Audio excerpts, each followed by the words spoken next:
What happens when kindness becomes an expectation? What happens when a good deed, given freely, from the heart, repeated month after month, slowly transforms in someone else's mind from a gift into a right? This is the story of a woman who gave more than most people ever would, and the moment she discovered that generosity without boundaries can quietly breed something it never intended to create. This is a story about gratitude, entitlement, and the thin invisible line between the two.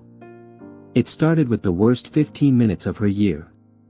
She had just stepped out of a cafe, keys in hand, heading toward her car, when it happened in an instant. A street boy rushed from behind, grabbed her handbag clean off her shoulder, and vanished into the crowd before she could even turn around. She stood frozen on the pavement, her mind catching up slowly to what her body had just experienced. Then the reality hit her all at once.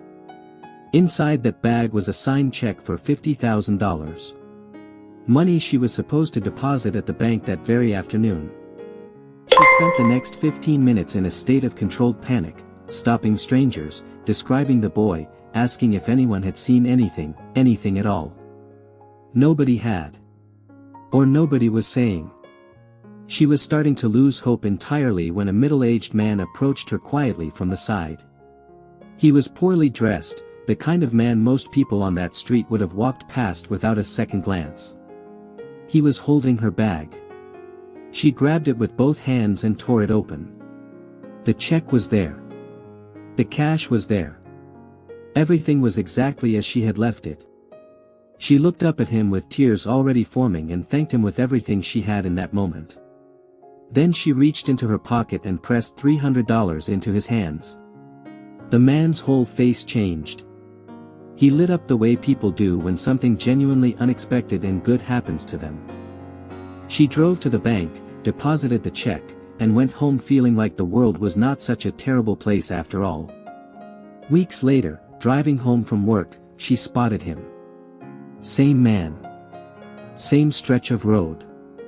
This time sitting on the curb with a small cup in front of him, watching people walk by. She slowed down and looked at him through the window for a long moment. This man, this poorly dressed, unassuming man, had found a bag containing $50,000 and had walked it back to a stranger without taking a single cent.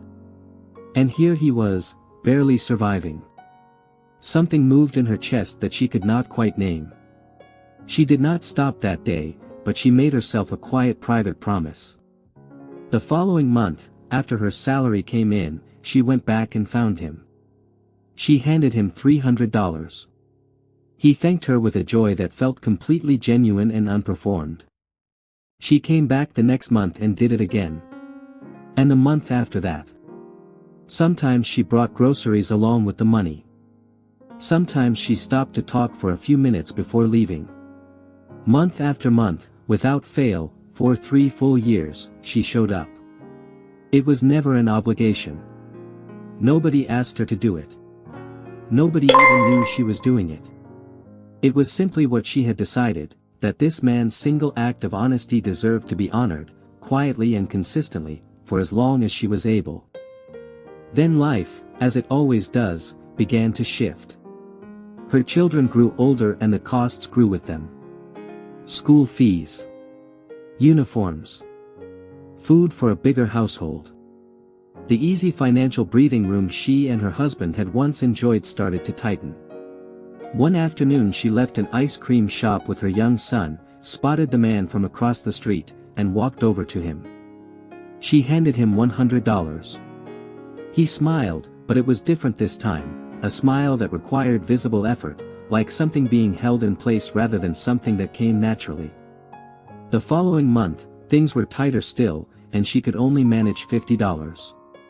She placed it in his hand gently, the way she always had. He said nothing. Not a word of thanks. Not even a nod. She turned and began walking back to her car. Then she heard him running after her. She turned around, surprised. He was not distressed. He was not worried about her. He looked directly into her eyes and said, with complete seriousness, "You used to give me $300. Now you barely give me anything. Is everything all right?" She told him calmly that things had changed. That her children had school fees now, that life had become more expensive, that she was doing what she could. His expression hardened in a way she had never seen from him before. "Wait," he said. "Are you using my money to pay for your kids? That is not fair." She stood there on that pavement and could not find a single word to say. So she turned, walked back to her car, and sat inside for a long time before starting the engine. There is nothing in this story that erases what that man did on the day he returned her bag. That act was real. It was honest. It was genuinely good. But somewhere across 3 years and 36 monthly envelopes, something had quietly changed inside him, and perhaps the saddest part of this story is that the change was so gradual that neither of them noticed it happening. Gratitude is a living thing. It needs to be tended to, revisited, kept alive on purpose. When we receive something freely and repeatedly, the human mind has a dangerous tendency to reframe it, to move it from the column of gifts into the column of expectations, without ever making a conscious decision to do so. And that is when help stops feeling like kindness and starts feeling like a debt owed. The woman drove home that day with a heavy heart, not because she regretted a single thing she had given, but because she understood something clearly now that she had not seen coming. You can give someone your loyalty, your consistency, your time, and your money for years. And it will mean everything, until the day it means nothing, simply because it stopped growing. Generosity is most beautiful when it is received with humility. And it is most heartbreaking when it is taken for granted by the very person it was meant to lift. If this story made you stop and think, drop a heart in the comments. Share it with someone who needs to hear it today. Subscribe for a brand new story every single week, and we will see you in the next one.